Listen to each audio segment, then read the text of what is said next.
King of Gods. By Fast Food Restaurant, Kabanata 1207. Nagpakita si Zhao Fang. Si Zhao Fang ay kasalukuyang nasa lugar kung saan nagpakita ang transparent na palasyo. Ang dating tahanan ng isang mahaba at walang patid na hanay ng kabundukan ay ngayon ay isang depresyon na natatakpan ng mga hukay at butas. Thwish! Thwish! Dalawang sipol sa hangin ang maririnig, na nagbabadya ng pagdating ni na Zhao Wang at Zhao Wan. Pareho silang may mga pinsala na may iba't ibang kalubhaan. Ang Eye of Myriad Forms ay parehong maaaring umatake at magdepensa, at si Zhao Wang ay nagtataglay ng isang hindi namamatay na katawan. Pareho silang maaaring magtamaw ng malagim na pinsalang dulot ng hindi pangkaraniwang mga kalaban. Neo. Ang maliit na pas ang magnanakaw ay tumawag mula sa balikat ni Zhao Wan. Ang Golden Jade Race at ang Blue Scaled Race. Bumulong si Zhao Fang, malamig ang kanyang ekspresyon. Sa panahon ng labanan kanina, sina Zhao Fang, ang Black Destruction Serpent Dragon, at Little Ling ay dinala sa dimensyon ng Space-Time Robe. Nang makita ng Blue Scaled Race na ang grupo ni Zhao Fang ay mayroon na ngayong 3 tao, agad silang nagsagawa ng counterattack, at ang mga miyembro mula sa Golden Jade Race ay sumama sa kanila. Sina Zhao Wang at Zhao Wan ay may maraming pamamaraan, kaya kalaunan ay nakatakas silang buhay, ngunit ang nakaasol na nakadamit na elder na inalipin ni Zhao Fang ay naging biktima ng kanilang marahas na welga. Bumalik na tayo. Walang pakialam na sabi ni Zhao Fang. Natural niyang sinadya na bumalik sila sa teritoryo ni Zhao Fang sa Ancient Dream Realm. Dahil wala ng mga eksperto mula sa Ancient Desolate Realm of Gods na naroroon, medyo mahirap para sa isang grupo ng lakas ni Zhao Fang na lumawak at umunlad sa lugar na ito. Kaya, nagpasya si Zhao Fang na bumalik muna sa kanyang rehiyon sa perimeter at dahan-daang palawakin ang kanyang teritoryo. Whoosh! Sa mga taong ito, si Zhao Fang ang pinakamabilis, kaya inilagay niya ang lahat sa kanyang little world at umalis. Sa paglalakbay, nagsimulang maunawaan ni Zhao Fang ang instant movement habang lumilipad siya sa himpapawid. Bawat ilang araw, mauunawaan ni Zhao Fang ang isa pang bahagi tungkol sa instant movement. Buzz! Buzz! Ang katawan ni Zhao Fang ay naghuhumindig sa matinding ripples ng space intent na natunaw sa nakapalibot na espasyo. Buzz! Ang hangin ay umaalon sa space intent, na parang ito ay isang transparent na ibabaw ng tubig. Whoosh! Tumalon si Zhao Fang, itinapon ang kanyang katawan sa umaalon na ibabaw. 300,000 li ang layo. Buzz! Buzz! Umikot ang hangin habang nagpakita ang isang malakas na spatial ripple. Swish! Si Zhao Fang ay lumabas mula sa umaalon na rehiyon ng kalawakan. 300,000 li sa isang instant movement. Isang masayang sorpresa ang lumitaw sa mukha ni Zhao Fang. Natuto lang siya ng instant movement. Habang mas naging pamilyar siya rito, makakapaglakbay pa siya ng mas mahabang distansya. Matapos subukan ang instant movement ng ilang beses, ginamit ni Zhao Fang ang transmission ability ng Misty Spatial World para bumalik sa kanyang orihinal na teritoryo. Swish!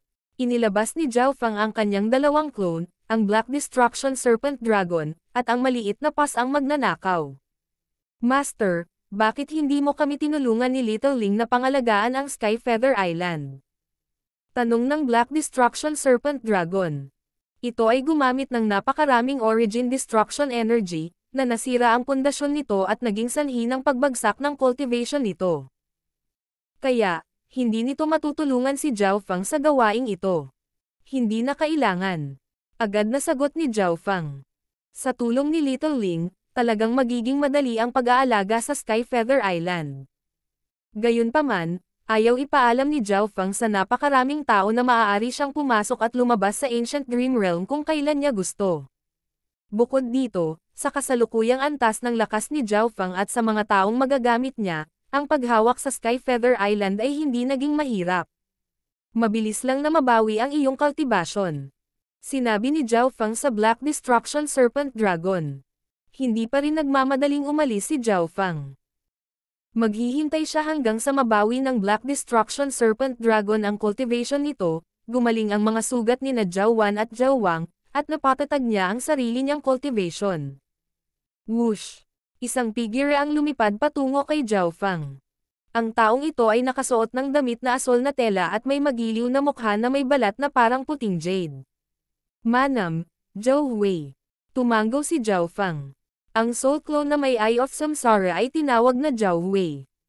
Sa ngayon, nagtagumpay na si Zhao Wei sa pagpino ng Eye of Samsara sa kanyang kaluluwa. Dalhin mo ang mga ito upang makatulong sa iyong paglilinang. Nagpadala si Zhao Fang ng ilang teknik, treatise, at secret technique sa isip ni Zhao Wei. Pinlano ni Zhao Fang na maging doktor si Zhao Wei. Para sa labanan, si Zhao Fang ay mayroon ng Zhao Wang, Zhao Wan, at ang Black Destruction Serpent Dragon, pati na rin ang maraming sinaunang hayop. Bukod dito, ang Eye of Samsara of Life ay hindi pinagkalooban ng maraming kakayahan sa pakikipaglaban. Para sa mga kadahilanang ito, mas mabuti para kay Zhao Wei na maging isang doktor. Ang isang benepisyo ay maaari siyang makatulong sa paggamot sa mga pinsala ni Zhao Fang at ng iba pa. Ang pangalawang benepisyo ay ang mga doktor ay maaari ring pinuhin ang mga gamot at table task na maaaring mapabuti ang bilis ng paglilinang ng grupo ni Zhao Fang at malutas ang mga bottleneck na maaari nilang harapin sa martial path.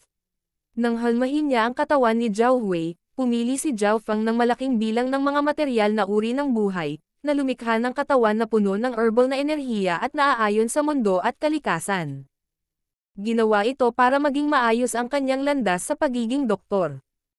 Gayunpaman, kung ang isang tao ay walang talento sa landas ng medisina, ang landas sa pagiging isang doktor ay magiging mas mahirap na tahakin kaysa sa landas ng martial arts. Sa ngayon, mahihirapan si Zhao Wei na maabot ang antas na nais ni Zhao Fang. Swish! Sa isang kisap mata ng kanyang roba, kinuha ni Zhao Fang ang kanyang tatlong clone at ang Black Destruction Serpent Dragon sa dimensyon sa loob ng kanyang space-time robe. Ang oras ay gumagalaw ng 10 beses na mas mabagal sa space-time robe dimension kumpara sa labas ng mundo, at natural na kailangan niyang gamitin ito ng husto. Matapos ipadala ang lahat, si Zhao Fang mismo ang pumasok sa dimensyon. Thud. Naka-cross-leg sa lupa, sinimulan ni Zhao Fang na eyebrows ang space-time combat skills na nakaimbak sa space-time robe. Ang mga kasanayan sa pakikipaglaban sa space-time ay medyo mas mahirap linangin. Sa ngayon, dapat kong hanapin ang mga pamamaraan na pinakakailangan ko at pinakaangkop para sa akin. Pag-ungol ni Zhao Fang. Spatial Shift. Nakatuon ang tingin ni Zhao Fang sa secret spatial technique na ito. Ibinahagi ng spatial shift ang parehong likas na katangian ng instant movement, ngunit ang spatial shift ay naglagay ng higit na diin sa distansya, na nag-maximize sa distansya na maaaring maglakbay. Ang isang instant movement ay maaaring maglakbay ng ilang daang libong li, ngunit ang isang spatial shift ay maaaring sumaklaw sa 10-10 milyong li ng distansya, ang katumbas ng isang short-distance teleportation array sa ancient desolate realm of gods. Ngunit may napakataas na pangangailangan ang spatial shift. Kailangan ng isa na magkaroon ng hindi bababa sa level 6 space intent para magamit ito. Maaaring isantabi muna ito ni Zhao Fang at magpatuloy sa paghahanap. Nahanap ko ito. Isang space-time eye bloodline technique. Kumislap ang mga mata ni Zhao Fang. Si Zhao Fang ang may pinakamatibay na theoretical na pundasyon sa mga diskarte sa eye bloodline, kaya ang mga space-time eye bloodline technique ang pinakaangkop para sa kanya. Spatial Lock Eye, Space-Time Seal. Ang mga pamamaraan ng cultivation para sa dalawang space-time eye bloodline technique na ito ay lumitaw sa isip ni Zhao Fang. Spatial Lock Eye. Eye lockdown ang isang rehiyon ng espasyo, na ginagawang imposible para sa mga kalaban na gumamit ng mga diskarte sa spatial na paggalaw. Sa sapat na malakas na time intent, maaari ding pabilisin o pabagalin ng isa ang daloy ng oras sa rehiyon. Space-Time Seal. Ito ang space intent sa isang punto, nakakandado sa isang tao at nagbabawal sa kanila na ilabas ang anumang space intent. Kung ipares sa time intent, maaaring pigilan ang katawan ng kalaban, na kumikilos bilang isang immobilization technique. Ang Spatial Lock Eye ay isang middle-class na divine technique habang ang Space-Time Seal ay isang high-class na divine technique. Kaya, nagpasya si Zhao Fang na magsimula sa Spatial Lock Eye. Hinati niya ang kanyang isip sa iba't ibang bahagi, na ang unang hiwa ng kanyang isip ay nililinang ang Spatial Lock Eye. Ang pangalawang hibla ng kanyang isip ay nilinang ang Golden Cone Sacred Lightning Body. Ang huling strand ng isip ay ginamit upang pag-aralan ang Void Eye Slash. Mula nang pumasok si Zhao Feng sa Mystic Light Realm, ang Eye Bloodline technique na ito ay unti-unting nawala sa kanyang repertoire, ngunit ngayon na si Zhao Feng ay mas malakas at may kaunting mastery sa Space Intent, nagsimula siyang mag-isip tungkol sa pagbabago at pagpapalakas ng discarding ito. Ang mga araw na ito ng paglilinang ay lumipas ng napakabilis. Sa isang tiyak na araw, ang katawan ni Zhao Feng ay biglang tumaas sa isang bagong antas. Ang katawan ni Zhao Feng ay kumikinang na translucent, ang ibabaw nito ay nagniningning sa ningning ng 5 kulay na kidlat. Boom! Hiss! Ang 5 kulay na kidlat at isang nakakatakot na pisikal na kapangyarihan ay lumabas sa katawan ni Zhao Feng. Boom! Bahagyang nanginig ang paligid. Naabot na ng Sacred Lightning Body ang ika-7 antas ng huling yugto. Nakangiting sabi ni Zhao Feng. Ang bagong 5 Elements Divine Power na nagtutulungan kasama ang kapangyarihan ng Tribulation Lightning ay naging mas madali para kay Zhao Feng na painitin ang kanyang Sacred Lightning Body. Bilang resulta, inabot lamang siya ng ilang dosenang araw upang makamit ang tagumpay na ito. Sa kanyang late stage level 7 na Sacred Lightning Body, maaaring umasa si Zhao Feng sa pisikal na lakas para durugan ang isang rank 2 True God. Pagkatapos pagtibayin ang kanyang cultivation, ginamit ni Zhao Feng ang Strand of Thought na ito para saliksikin ang soul-splitting technique, at pagkatapos ay pumasok siya sa isang panahon ng closed cultivation. Pagkaraan ng 10 ilang araw, binuksan ni Zhao Feng ang kanyang mga mata, ngunit ito ay para lamang subukan ang kanyang Eye Bloodline technique. Tribulation Lightning Eye Slash. Nakatuon ang tingin ni Zhao Feng sa isang tiyak na punto. Swish! Isang spatial vortex ang lumitaw, at pagkatapos ay isang puting blade ng malakristal na kidlat ang sumabog. Gotcha! Ang puting talam ay nag-iwan ng kakilakilabot na puting ningning saan man ito dumaan. Hindi sapat.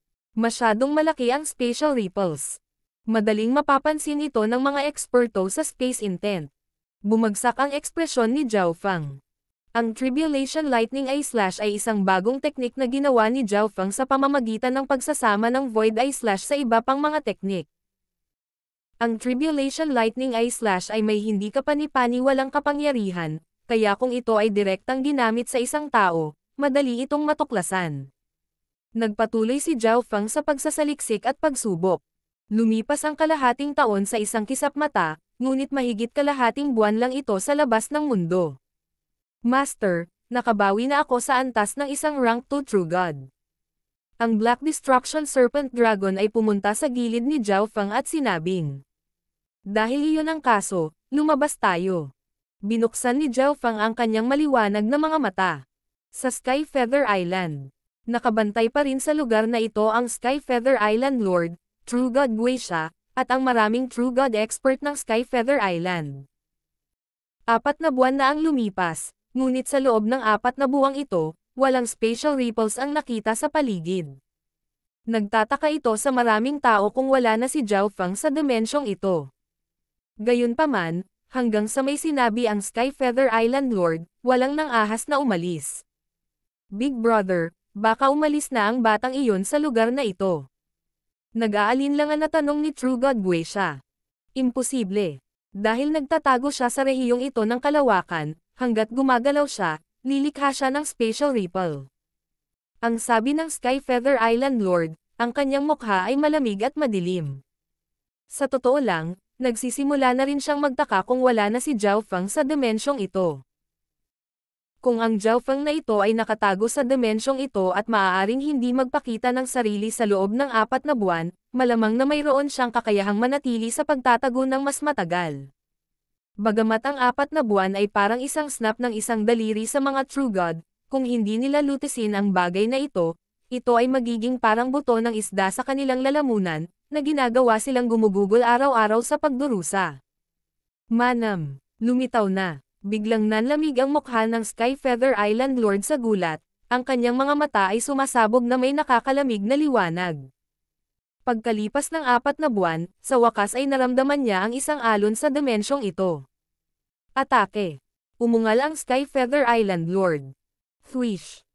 Isang gray-white light ang bumaril mula sa kamay ng Sky Feather Island Lord, ang malamig na enerhiya na naging sanhi ng panginginig ng mga tao sa takot. Whoosh! Ang malamig na kulay abo-puting liwanag ay nag-iwan ng nagyayelong ambon habang naglalakbay ito sa hangin. Boom! Bang! Crash! Ang lahat ng mga eksperto na naruroon ay agad na nagpakalat ng kanilang divine power at itinutok ang kanilang mga pag-atake sa kung saan sumalakay ang Skyfeather Island Lord. Broom! Ang mundo ay kumulog at dumagundong habang ang mga shockwaves ng divine power ay kumalat sa lahat ng direksyon. Maging ang space ceiling array na nakalagay sa lupa ay nagsimulang mag-alinlangan. Nagtataka ako kung nagtagumpay ito. Ang True God Guisha ay medyo umaasa. Ang pag-atake ngayon ay naglalaman ng kapangyarihan ng halos 20 True God experts. Hahaha, ang daming manonood. Talagang pinaghintay ko kayong lahat ng matagal. Umalangaw sa hangin ang walang kwentang tawa. Sa pag-aayos ng alikabok, dahan-daang lumitaw ang isang figure, na may gininto ang buhok at pilak na damit, gwapo at matikas. King of Gods, Kabanata 1208. Kapangyarihang pagdurog. Jiaofang, nakalabas ka na sa wakas. Habang sumisigaw ang True God Guisha, nagsimulang kumulo ang makamulto na divine power sa kanyang katawan. Ang pagkamuhi at pressure na nabuo sa kanya sa loob ng 4 na buwan ay agad na pinakawalan.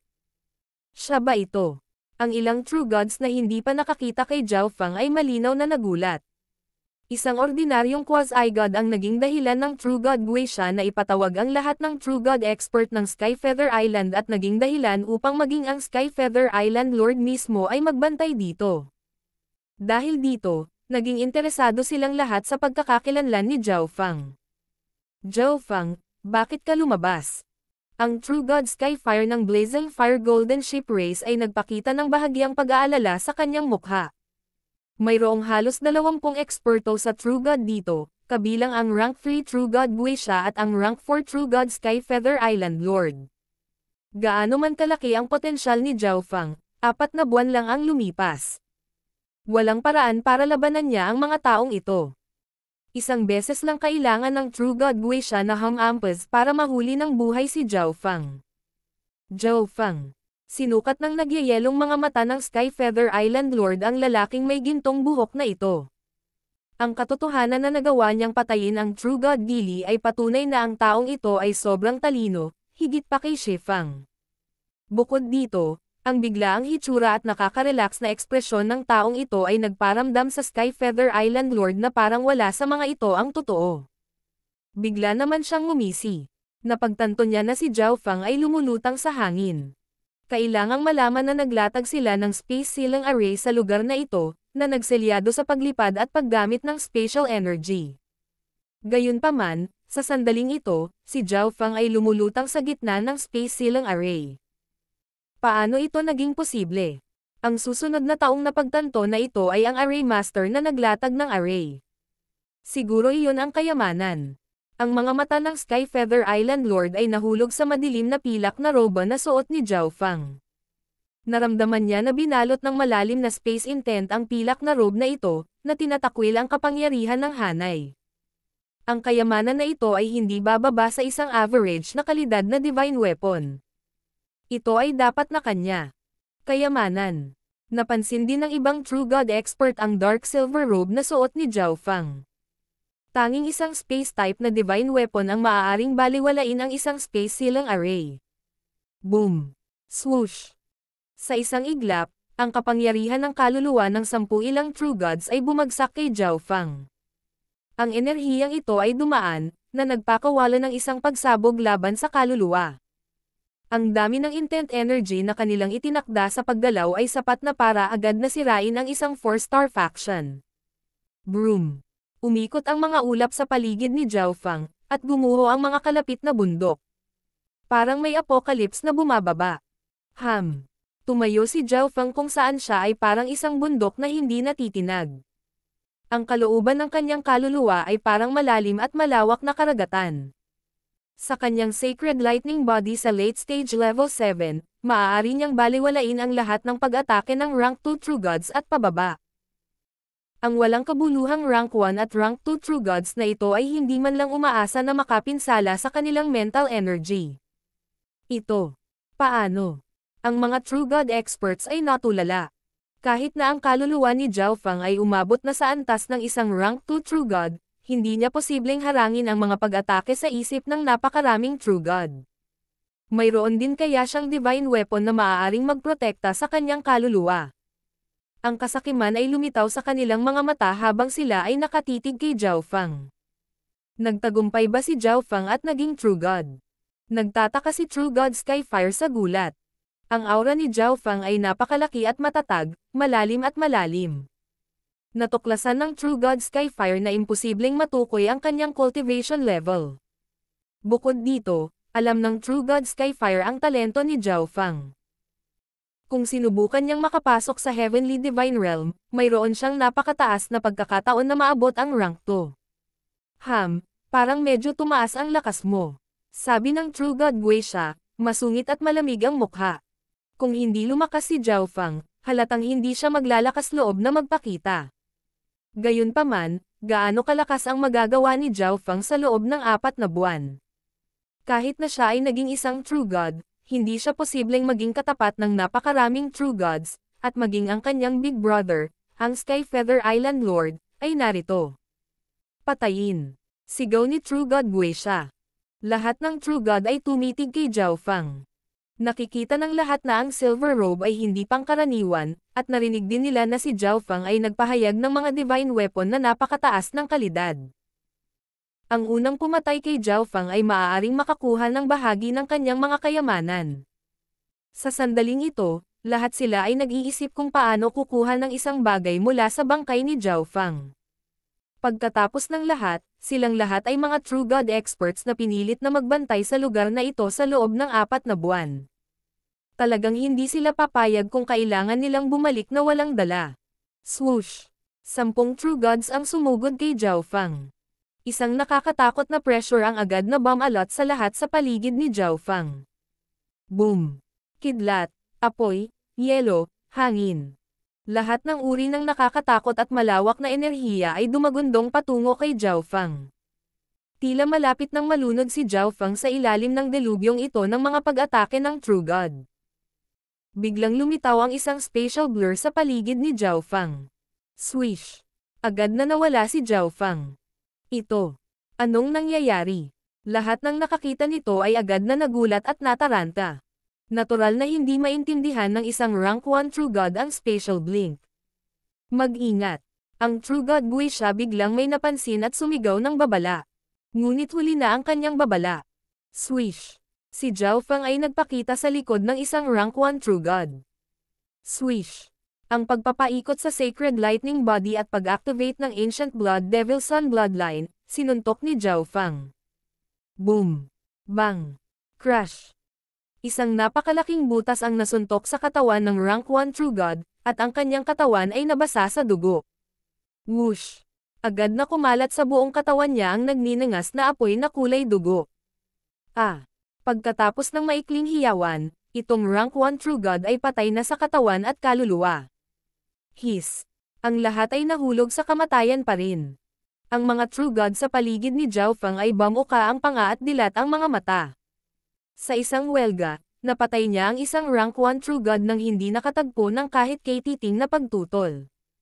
Isang lamig ang dumaan sa kanilang lahat. Karamihan sa mga True Gods dito ay rank 1 True Gods lang.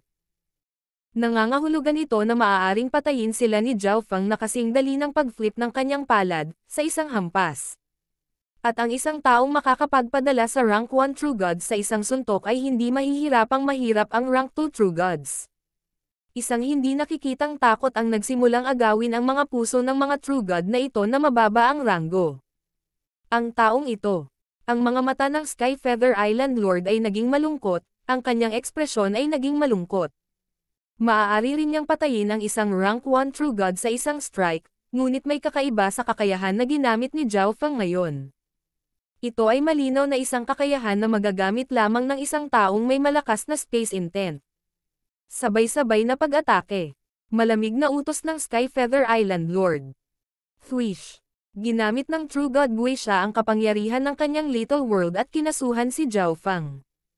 Kahit na maipakita ni Zhao Fang ang nakakatakot na lakas, tiyak na hindi niya kayang patayin ang isang rank 3 True God. Whoosh! Whoosh! Whoosh! Ang iba pang mga True God ay walang ibang pagpipilian maliban sa pakikipagtulungan sa True God Guisha. Pagkatapos ng lahat, ang Skyfeather Island Lord ay isang rank 4 True God at kayang durugan sila na parang mga langgam. Walang sino man sa kanila ang nang-ahas na sumalungat sa kanyang kalooban. Bukod dito, nagkaroon sila ng mas maraming tao. Kung sila ay nagtutulungan at maingat, kung gayon sa tulong ng True God Guisha at ng Skyfeather Island Lord, tiyak na mapapatay nila si Zhao Fang. Masyadong mabagal kayong lahat. Umiling si Zhao Fang. Swish! Sa pagdagsa ng space intent, muling naglaho si Zhao Fang. Mag-ingat! Sa sandaling nawala siya, kinabahan ang lahat. Ilang sandali lang ang nakalipas ng isang rank 1 True God ang tinambangan at napatay sa isang welga. Pero kahit nakabantay sila, wala pa rin silang magagawa. Arg! Habang si Zhao Fang ay nagpakita sa likod ng isa pang True God, isa pang malungkot na hiyawan ang umalangaw-ngaw sa hangin. Ang pangalawang True God ay nahulog. Nagawa ito kaagad, na may isang welga. Naghahanap ka ng kamatayan. Sa malamig na singhot, kumislap ang katawan ng Skyfeather Island Lord, at nagpakita siya sa tabi ni Zhao Fang. Siya at ang True God Guisha at ang iba pa ay tiyak na umatake upang si Zhao Fang ay mapilitang gumamit ng Spatial Blink. Sa sandaling lumitaw si Zhao Fang, tatama ang Skyfeather Island Lord, tiyak na walang matatakbuhan si Zhao Fang. Frigid Ice Underworld Palm. Ang palad ng Skyfeather Island Lord ay nag-concentrate ng napakaraming nagyayelong enerhiya na tila ito ay isang bola ng puting ambon. Boom! Bang! Ang Skyfeather Island Lord ay humampas sa kanyang palad, at isang nagyayelong larawan ng palad na napuno ng malamig at masasamang enerhiya na maaaring makasira sa lahat ng bagay ay lumipad patungo kay Zhao Fang nang may dumadagandong na momentum. Sumali sa labanan ang Skyfeather Island Lord. Napahamak ang batang ito. Tulad ng inaasahan ng isang rank 4 True God. Ang pag-atake na ito ay sapat na upang lipulin ang aking buong lahi. Ang rank 1 at rank 2 True Gods ay natuwa at nasasabik sa tanawing ito. Boom! Ang napakalaking dark gray na palad ay bumagsak sa katawan ni Zhao Fang. Buzz! Swish! Ang dark silver robe ni Zhao Fang ay nagsimulang gumawa ng patong-patong ng spatial blurs. Ang kapangyarihan ng palad ay tila na ililipat sa ibang dimensyon. Tulad ng isang bato na lumulubog sa karagatan, ang kapangyarihan nito ay mabilis na naubos. Boom! Bang! Nang sa wakas ay tumama ang napakahinang Frigid Ice Underworld Palm kay Zhao Fang, maaari lamang itong lumikha ng manipis na piraso ng yelo. Tumayo si Zhao Fang sa kinaroroonan niya na para bang siya ay ganap na hindi nasaktan. Talagang lumabas ang brat na iyon nang hindi nasaktan. Paano ito nangyari? Ang mga True God experts ay natarante sa tanawing ito, ang malalakas na alon ay bumagsak sa kanilang isipan. Si Zhao Fang ay isang quasi-god lamang. Paano magiging ganito kalakas ang isang quasi-god? Paano niya nagawang harangan ang pag-atake ng Skyfeather Island Lord? Paano ito nangyari? Tumitig ang Skyfeather Island Lord sa ganap na pagkabigla. Ang kanyang pag-atake na sinusuportahan ng buong kapangyarihan ng kanyang rank 4 True God cultivation ay hindi nakagawa ng anumang pinsala kay Zhao Fang. Kahit isang rank 4 True God ay hindi makakagawa nito. Siyempre, hindi naniniwala ang Skyfeather Island Lord na nagawa ito sa pamamagitan ng sariling kapangyarihan ni Zhao Fang. Ito ay dahil sa madilim na pilak na damit. Ang robe na iyon ay maaaring maging isang dekalidad na divine rank weapon. Swish! Ang anyo ni Zhao Fang ay naglaho muli. Hindi maganda. Gagamitin niya ang hakbang na ito para patayin ang isa pang True God. Ang Skyfeather Island Lord ay may masamang pagniwi. Kung kahit ang Space Ceiling Array ay hindi mapigilan si Zhao Fang, natural na hindi rin mapipigilan ng kanyang sariling mga diskarte. Bilasan mo at tumakbo. Masyado siyang malakas, lalo na iyong movement technique niya. Ang pagkawala ni Zhao Fang ay agad na nagpasindek sa mga True God. Wala sa kanila ang nakakaalam kung sino ang susunod na lilito sa likod ni Zhao Fang. Sa tuwing kumukurap si Zhao Fang, tila hinuhulaan niya ang pagbagsak ng isa pang True God. Manam. Sa sandaling ito, biglang naramdaman ng Skyfeather Island Lord ang isang nakatagong spatial ripple sa likod niya. Hindi man lang niya akalain na siya pala ang puntiryahin ni Zhao Fang. Nililigawan mo kamatayan. Ang Sky Feather Island Lord ay sumimangot habang pinapagana niya ang kanyang divine power. Swish! Ang katawan ni Zhao Fang ay lumabas mula sa likod ng Sky Feather Island Lord. Pumunta ka at mamatay. Napakayabang mo talaga kaya lumitaw sa likod ko. Ang Sky Feather Island Lord ay nagbigay ng masasamang ngiti. Si Zhao Fang ay bihasa lamang sa space intent na naging imposible para sa sino man na makalapit sa kanya. Ngunit ngayon, lumipat si Zhao Fang sa sarili niyang kusa sa tabi ng Sky Feather Island Lord. Kahit na si Zhao Fang ay may napakataas na antas ng defensive divine weapon sa kanya, ang Sky Feather Island Lord ay lubos na nagtitiwala na kaya niyang patayin si Zhao Fang sa malapitang labanan. Hihihi. Ang mga labi ni Zhao Fang ay pumulupot paitaas habang siya ay umaatres. Kasabay nito, ang kaliwang mata ni Zhao Fang ay nagsimulang magbigay ng nakakatakot na mga alon ng eye intent. God Eye Duplication, Frigid Eyes Underworld Palm. Isang nagyayelong larawan ng palad ang biglang lumitaw, na dumadagandong patungo sa Sky Feather Island Lord na may malamig at malamig na enerhiya na maaaring makasire sa lahat ng bagay. Paano ito nangyari? Lumibot ang mukha ng Sky Feather Island Lord sa gulat habang nagmamadaling i-activate ang kanyang defensive techniques. Boom! Bang! Ang napakalaking palad ng yelo ay bumagsak sa Sky Feather Island Lord. Bang! Thump! Thump! Ang Sky Feather Island Lord ay pinadalang lumipad pabalik at nagawang patatagin ang sarili pagkatapos maglakbay ng medyo malayo. Sa sandaling ito, ang kanyang buong katawan ay natatakpan ng malamig at masasamang hamog, isang malamig na daloy ng dugo ang tumutulo mula sa kanyang mga labi, at ang kanyang mukha ay mapusok. Nakita ito ng lahat ng iba pang True God at nakaramdam sila ng paninigas, ang kanilang mga mukha ay namimilipit sa takot habang nabigo ang kanilang tapang. King of Gods, Kabanata 1209. Pag-atake sa Sky Feather Island Lord. Maging ang Sky Feather Island Lord ay itinulak pabalik ni Zhao Fang, iniwan ang lahat ng iba pang True Gods na natulala at hindi nakapagsalita. Bukod dito, ginamit ni Zhao Fang ang pinakamataas na pamamaraan ng Sky Feather Island Lord. Ito ay naging dahilan upang maikli ang kanilang utak habang pilit nilang intindihin ang nangyari. Kaya, malakas. Nilunok ng True God Skyfire ang kanyang laway, nanginginig ang kanyang katawan. Ang isang tao na hindi pa nakapasok sa kaharian ng mga True God ay nagawang makipagpalitan ng suntok sa isang rank 4 True God. Nagawa ni Zhao Fang na magbago sa napakalaking antas sa loob lamang ng ilang buwan. Paano niya ito nahawakan? Bagamat tuwang-tuwa ang True God Skyfire, medyo nag-aalala pa rin siya. Marami pa ring True Gods ang naruroon, at bukod sa Sky Feather Island Lord, naroon din ang rank 3 True God Buesha. At nag-iisa si Zhao Fang. Sa huli, si Zhao Fang ay hindi pa rin isang rank 4 True God. Ang True God Skyfire ay hindi naniniwala na kayang patayin ni Zhao Fang ang Sky Feather Island Lord. Gayunpaman, hanggat nakaligtas si Zhao Fang, tiyak na malalampasan niya ang Sky Feather Island Lord sa lalong madaling panahon. Brat, ang iyong kamatayan ay hindi maiiwasan. Ang Sky Feather Island Lord ay may yelo at madilim na ekspresyon, ang kanyang dalawang mata ay nagniningning sa isang mabagsik na liwanag. Siya ay isang rank 4 True God, ngunit siya ay nasugatan ng isang palihim na pag-atake mula sa isang quasi-god lamang. Kung hindi niya papatayin si Zhao Fang ngayon, siya ang magiging katatawanan ng lahat ng iba pang True God. Bilang karagdagan, naniniwala pa rin ang Sky Feather Island Lord na ito ay dahil sa robe na suot ni Zhao Fang. Hihihi. Ngumisi si Zhao Fang. Napakataas ng kalidad ng space-time robe.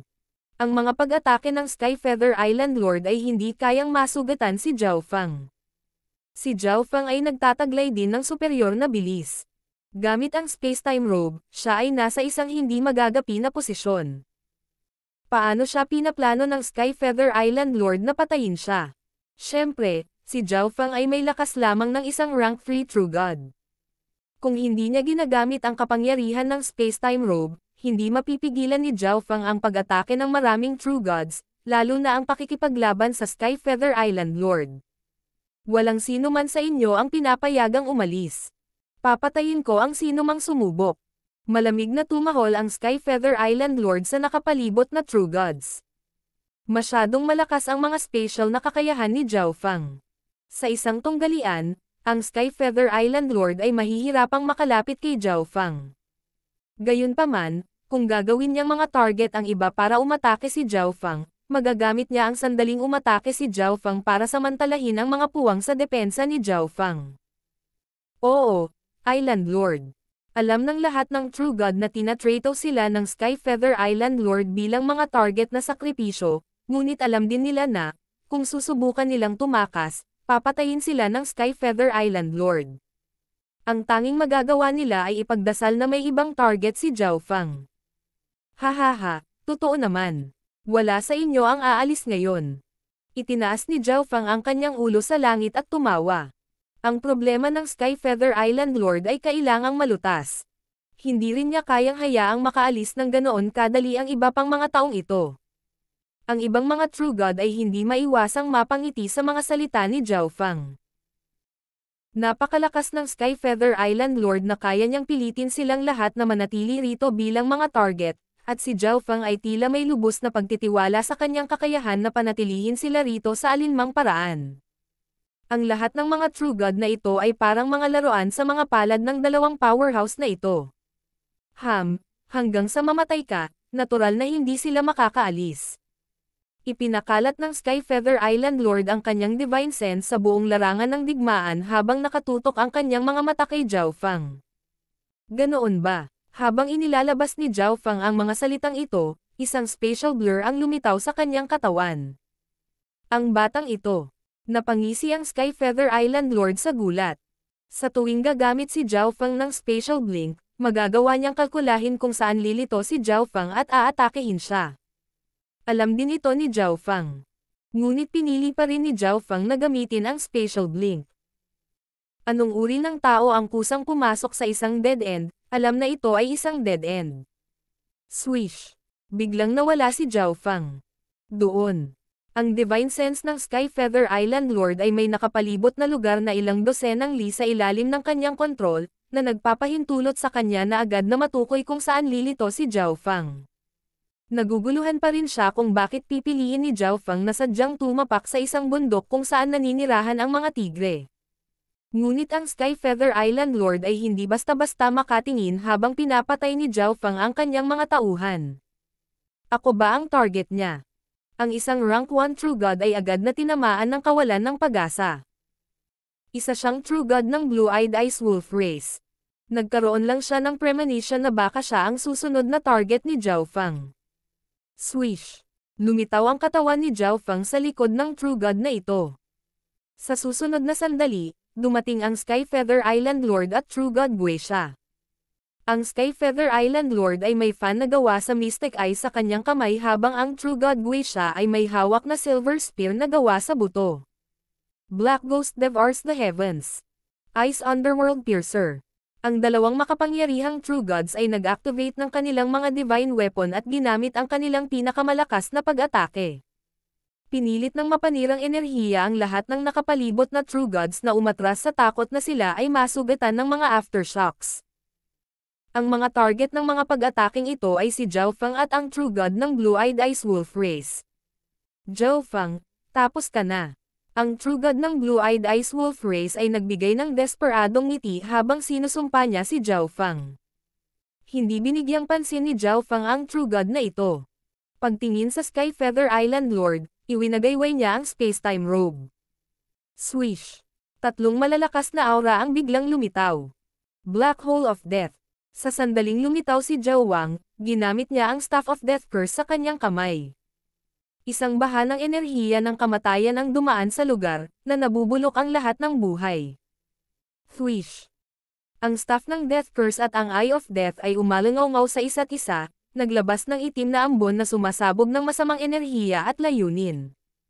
Direktang kinuha ng Black Hole of Death ang pag-atake ng Sky Feather Island Lord. Boom! Ang Black Hole of Death ay sumisipsip sa malakas na strike ng Sky Feather Island Lord. Kasabay nito, kinain ng Death Intent ang lakas ng pag-atake, na mabilis na nagpapahina nito. Maaaring sirain ng Death Intent ang lahat ng bagay sa mundo at ihulog ang mga ito sa kailaliman ng kamatayan. Destruction Dragon Blast. Sky Destroying Sacred Lightning Palm. Ginamit ni Zhao Feng at ng Black Destruction Serpent Dragon ang pagkakataong ito para salakayin ang Skyfeather Island Lord at True God Guixia. Sword of Piercing Metal. Sa kabilang banda, ginamit ni Zhao Wan ang Eye of Myriad Forms para basagin ang pag-atake ni True God Guixia. Boom! Bang! Crash! Ang lakas ng kanilang mga pag-atake ay tumama sa Skyfeather Island Lord at True God Guixia. May kakampi siya. Medyo haggard ang mukha ng Skyfeather Island Lord. Masyadong makapangyarihan ang death intent ni Zhao Wang, agad na kinain ang ilang libong taon ng kanyang buhay. Sila talaga ang mga kaalyado ni Zhao Feng. Tinakpan ni True God Guixia ang kanyang dibdib, pinatatag ang kanyang mga sugat habang nag-aalinlangan siyang magsalita. Nakita na niya noon si Zhao Wan at ang Black Destruction Serpent Dragon, ngunit hindi niya inaasahan na ganoon kalakas si Zhao Wan. Napakaraming eksperto. Ang mga True God sa eksena ay natulala din sa lahat ng mga galaw ni Zhao Feng na nakalaan. Spatial Lock Eye. Ginamit ni Zhao Feng ang God's Spiritual Eye, na nagtutuon ng surge ng space intent sa Skyfeather Island Lord. Buzz. Biz. Sa isang iglap, na-lockdown ang isang rehiyon ng espasyo. Ang Skyfeather Island Lord ay hindi na makakagamit ng spatial escape techniques, at maging ang paggamit niya ng space intent ay limitado. Ito ay natural na napansin ng Skyfeather Island Lord ang pagbabago sa rehiyon ng espasyo sa paligid niya. Hindi niya inaasahan na ang sekretong pamamaraan ni Zhao Feng ay mas malakas pa kaysa sa kanyang space ceiling array. Sa wakas ay naunawaan ng Skyfeather Island Lord kung bakit matapang na humakbang si Zhao Feng sa yungib ng tigre. Ang tunay na layunin ni Zhao Feng sa simula ay ang tigre na siyang Skyfeather Island Lord.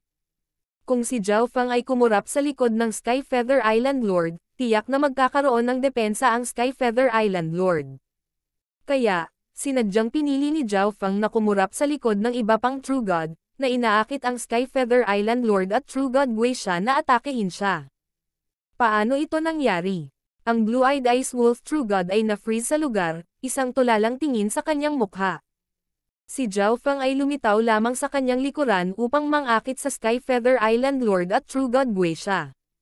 Ito ay tunay na katawa-tawa. Ang isang makapangyarihang True God na tulad niya ay maaari lamang magsilbi bilang pain sa pagitan ng dalawang makapangyarihang puwersa. Magbantay kayong dalawa. Patayin ang sinumang magtangkang umalis. Inutusan ni Zhao Feng ang Black Destruction Serpent Dragon at Zhao Wan. Patayin. Sina Zhao Feng at Zhao Wang ay dumiretso sa Skyfeather Island Lord. Mawala. Ang Skyfeather Island Lord ay nagmamadaling iwinagayway ang kanyang Mystic Ice Fan, na nagpasigla ng isang malawak na bagyo ng yelo. Nawalan ng lakas ng loob ang Skyfeather Island Lord. Hindi niya inaasahan na ita-target siya ni Zhao Feng. Bukod dito, ang lalaking katabi ni Zhao Feng ay umaapaw sa death energy, at ang kanyang lakas ay abnormal para sa isang quasi-god. Higit sa lahat, kahit ang Skyfeather Island Lord ay nararamdaman ang kakilakilabot na kapangyarihan ng napakaitim na staff sa kanyang kamay. Black Hole of Death. Isinaaktibo ni Zhao Wang ang Eye of Death, pinatunog ito ng itim na mata sa Staff of Death Curse at nagpaputok ng isa pang ulap ng itim na ambon. Thwish. Nilipol ng itim na ambon ang lahat ng nadaanan nito. Heaven Engulfing Palm. Ginamit ni Zhao Feng ang kanyang space-time intent para ilabas ang isang napakalaking Heaven Engulfing Palm, na nawala sa kawalan at agad na lumitaw at tumama sa Skyfeather Island Lord. Celestial Arctic Shield. Gamit ang isang kaway ng kanyang mga kamay, ang Skyfeather Island Lord ay bumuo ng isang napakalaking kalasag na gawa sa mga ice crystal sa kanyang harapan. Break. Nagpakawala si Zhao Feng ng ilan pang Heaven Engulfing Palms. Boom! Bang! Crash! Ang Level 2 Space Intent, ang buff ng Space-Time Robe, at ang level ng Heaven Engulfing Palm mismo ay gumawa ng nakakatakot na kapangyarihan na agad na bumasag sa depensa ng Skyfeather Island Lord. Boom! Bang! Crash!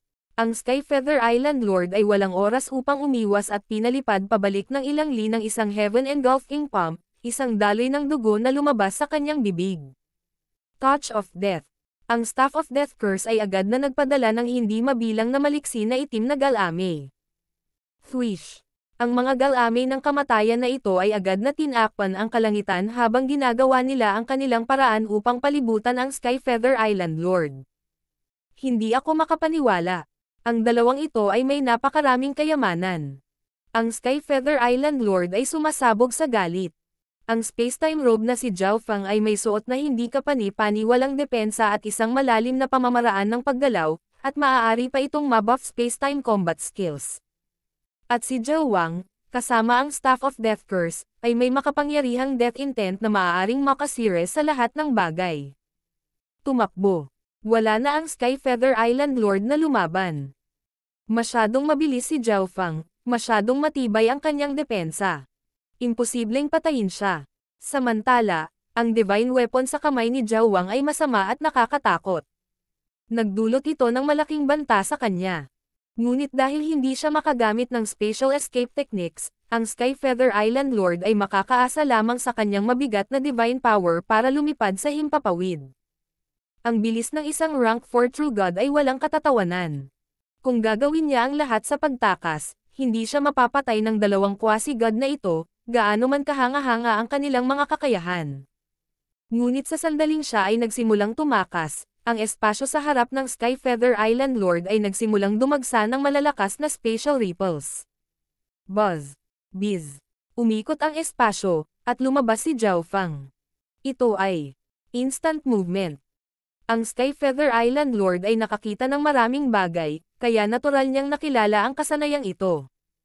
Gayunpaman, hindi niya naisip na ang isang maliit na quasi-god tulad ni Zhao Fang ay maaaring gumamit ng instant movement. Gaze of the God Eye. Sa sandaling lumitaw si Zhao Fang, ginamit niya ang Gaze of the God Eye para pigilan ang kaluluwa ng Skyfeather Island Lord. Sa tingin mo ang Eye Bloodline technique na ito ay maaaring sumipsap ng aking kaluluwa? Sumigaw ang Skyfeather Island Lord. Kahit na malakas ang Eye Bloodline technique ni Zhao Fang, masyadong mahina ang soul intent niya. Ang paglipat na ito ay walang epekto sa Skyfeather Island Lord. Ngunit noong naghahanda na ang Skyfeather Island Lord para makalaya, swish! Ang pilak na robe ni Zhao Fang ay lumipad, at lumitaw si Zhao Wang. Gaze of Death. Ginamit ni Zhao Wang ang Eye of Death habang itinuturon din ang Staff of Death Curse sa Skyfeather Island Lord. Bizz. Ang Eye of Death at ang itim na mata sa staff ay parehong gumawa ng isang malakas na death intent na bumaba sa Skyfeather Island Lord. Arg! Tumaas ang hiyawan ng mga multo mula sa Staff of Death Curse. Ito ay curse power. Ang kapangyarihan ng kamatayan at sumpa ay nagsanib sa isang kakilakilabot na kapangyarihan na maaaring gawing alabok ang sinumang nabubuhay na nilalang. Pansamantalang pinigilan ni Zhao Fang ang Skyfeather Island Lord. Ang tunay na hakbang ng pagpatay ay nagmula kay Zhao Wang at sa Staff of Death Curse.